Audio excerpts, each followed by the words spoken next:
Before beginning assembly, it is imperative that an inventory of the parts be taken to ensure that no parts are missing, that the instruction manual is read thoroughly, and that all the steps are fully understood. For a list of components, consult the instruction guide.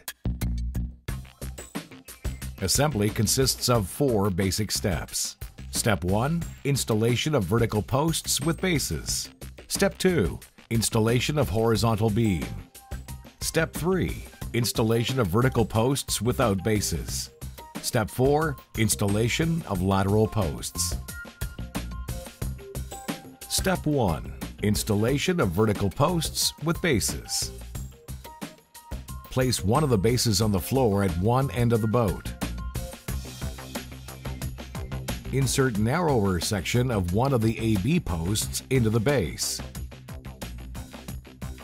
Adjust the vertical post to a height of 78 inches. Make sure that there is at least a 6-inch overlap of Part A over Part B. And then secure the post with a metal pin. Insert Part C into the top of this vertical post and secure it with a plastic pin.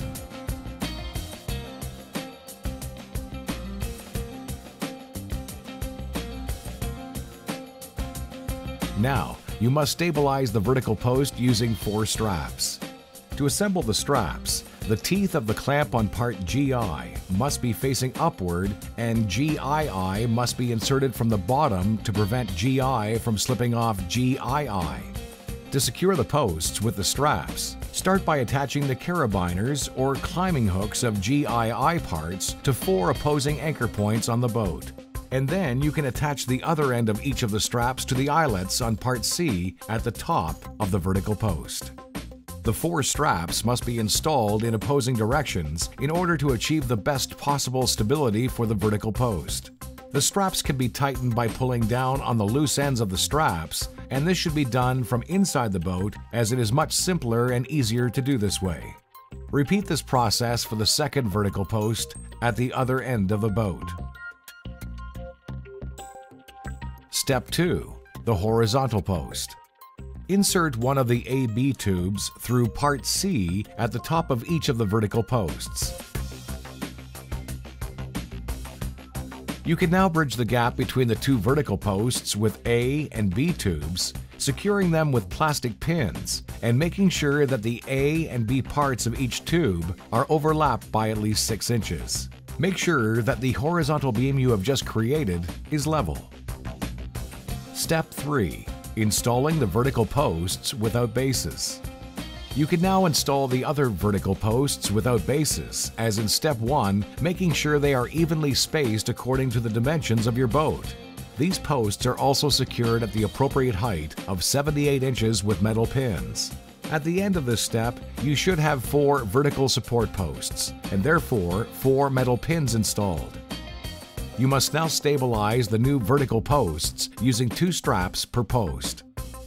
Be careful, these straps must be attached to the eyelets in part C at the top of the vertical posts only and be solidly attached to opposing anchor points on the boat and tighten until an adequate tension is reached.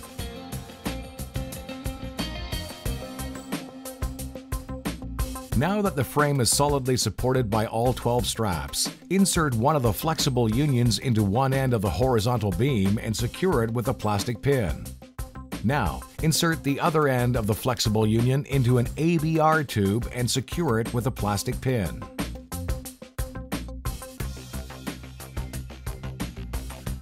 Adjust the ABR tube so that it rests on the floor of the boat at as close to a 90-degree angle as possible and secure it with a plastic pin. Repeat this process at the other end of the boat.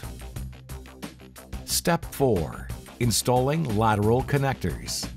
First, assemble the tubes for your lateral connectors. Insert the floor casing protectors, part R, into the B section, the narrower of the 2 parts of the AB tube, then insert the same end of the tube into a black foam protector, part H.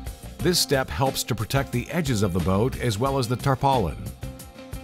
At this point, you can hook the remaining part C onto the horizontal beam and make sure they are evenly spaced by pairs. Insert the parts C, which are grouped into pairs, along the horizontal beam into the wider end of each of the padded tubes. Secure them with plastic pins, and then rest the padded ends of the tubes on the edge of the boat.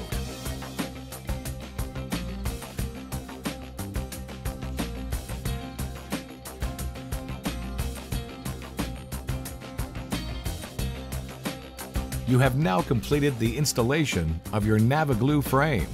All that's left is to cover the structure with your Navigloo tarpaulin and tie it down securely using the ropes provided for this purpose.